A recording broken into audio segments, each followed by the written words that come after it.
দেখুন, আজকে 12 ফেব্রুয়ারি বৃহস্পতিবার জাতীয় সংসদ নির্বাচন অনুষ্ঠিত হচ্ছে মির্জাপুর এসটি পাইলট উচ্চ বিদ্যালয় ভোট কেন্দ্রে। আমি আজকে ভোট দিতে এসে আমার মধ্যে নতুন একটি আনন্দ, নতুন একটি উৎসব মুখর পরিবেশে এবং আমি ব্যতিক্রমধর্মী একটু অনুভূতি পেলাম যে 17 বছর পর এইভাবে ভোট কেন্দ্রে এসে ভোটটা দিতে পারলাম নির্বিঘ্নে, নির্দ্বিধায়। কোনোরকম প্রশাসনিক জটিলতা নেই, কোনো রকম রাজনৈতিক হস্তক্ষেপ নেই। এই যে একটা পরিবেশ, এই পরিবেশে 17 বছর পর ভোট দেওয়ার যে একটা অনুভূতি, এই অনুভূতিটা আমার রাজনৈতিক জীবনে 17 বছর পরে একটা নতুন অভিজ্ঞতা অর্জন করলো। যে এই অভিজ্ঞতাটা আমরা যাতে আগামী দিনে ধরে রাখতে পারি, আগামী দিনে কাজে লাগাতে পারি। নির্বাচনটা জানি এই পরিবেশেই হয়, এরকম একটা পরিবেশে সকল ভোটাররা যেন ভোট দিতে পারে, ভোটারদের অধিকার যেন তারা নিজে প্রয়োগ করতে পারে। আমরা যেটা 17 বছর দেখেছি, যে ধরনের ভোট হয়েছে, ওইখান থেকে আমরা ওই জায়গাটা থেকে বের হতে চাই। আমরা আমার ভোট আমি দেব, একটা গণতান্ত্রিক পরিবেশে দেব, গণতান্ত্রিক প্রতিযোগিতার মধ্য দিয়ে দেব।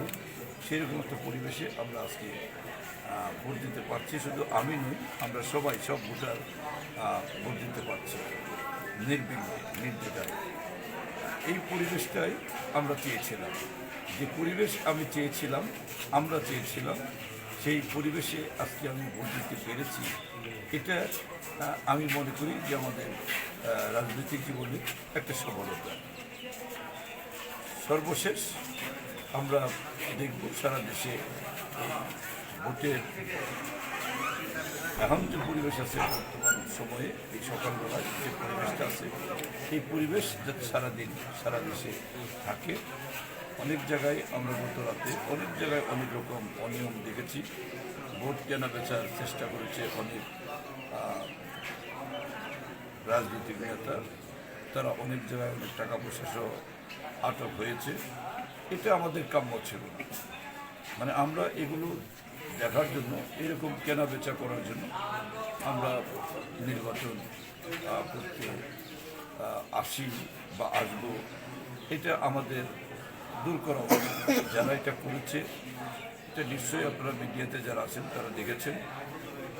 এগুলো যাতে তারা পরিহার করে, আমরা ভালোবাসা দিয়ে, আমাদের কর্মকাণ্ড দিয়ে আমরা ভোটারদের মন জয় করে আমরা যাতে ভোটটা পেতে পারি, এটাই হবে আমাদের সবার চিন্তা চেতনা।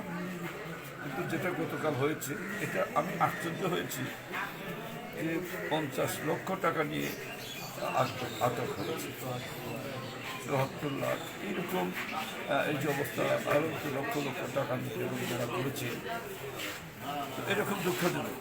এগুলো দুঃখজনক, এগুলো রাজনীতির জন্য, ভোটের জন্য অশুভ ইঙ্গিত। এই অশুভ ইঙ্গিতকে আপনারা সবাই বর্জন করুন।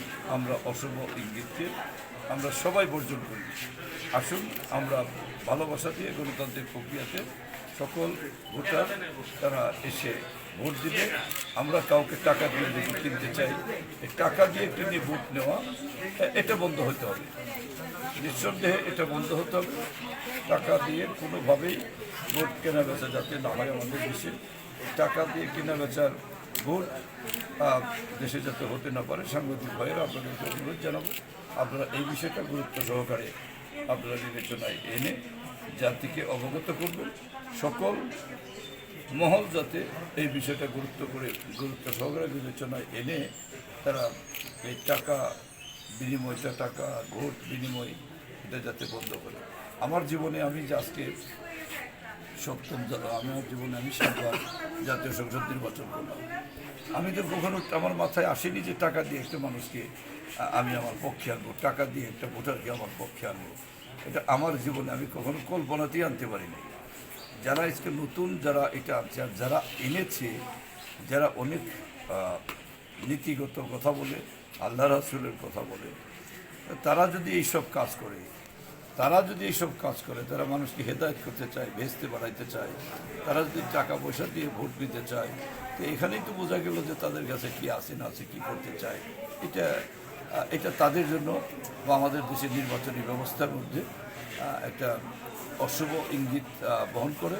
এই অশুভ ইঙ্গিতকে আমরা সবাই পরিহার করি এবং ভোট কেন্দ্রে গিয়ে আমরা সবাই যাতে ভোট দিতে পারি। মির্জাপুরের সকল নাগরিককে নাগরিক অধিকার, তারা যেন ভোট দিয়ে নাগরিক অধিকার বাস্তবায়ন করে। একজন নাগরিকের অধিকার নিজের ভোটটা নিজে দেওয়া, এই ভোট দেওয়ার মধ্য দিয়ে সে নিজেই একটা আত্মতৃপ্তি পাবে যে অনেক দিন পর, 17 বছর পর আমরা আজকে ভোট দিলাম। আমি দেখলাম আজকে আমার ছেলে মুগ্ধ ও তরুণ ভোটার প্রথম ভোট দিতে এসেছে আজকে। এরকম তরুণ ভোটার বেশ কয়েকজন, আমি যখন ভোট দিতে যাই বেশ কয়েকজন তরুণ ভোটার ছিল। তরুণদের মাঝেও আমি দেখলাম বেশ উচ্ছ্বাস, আনন্দ, তারা খুব ব্যতিক্রমধর্মী একটা আনন্দ পাচ্ছে। তরুণ ভোটার যারা তারা আমাদের কাছে শিখবে। তারা যদি এখন জানে যে টাকা দিয়ে ভোট কেনা যায়, টাকা দিয়ে ভোট আগের রাতে বা 2 দিন আগে টাকার বিনিময় হয়, এই তরুণদের মাঝে যদি এটা ঢোকে, তো তরুণরা শিখবে কোথার থেকে? তরুণরা আমাদের কাছ থেকে শিখবে। আমরা যদি এগুলো করি তাহলে তরুণরা কোথায় শিখবে, কোথায় তারা যাবে, তাদের ভবিষ্যৎটা কিন্তু এরকম একটা দৃষ্টান্ত হয়ে থাকবে যে অনেকে তো এগুলো করে। এই জন্য দেশের জন্য, ভবিষ্যতের জন্য, নতুন প্রজন্মের জন্য আমরা একটা ভালো নির্বাচন এবং এইসব অনিয়ম, দুর্নীতি, টাকার যে বিষয়টা আসছে এখানে, এগুলো আমরা সবাই পরিহার করে নতুনভাবে আমরা বাংলাদেশটা গড়ি, ভোটের মধ্যে দিয়ে ভোটের সরকার করি।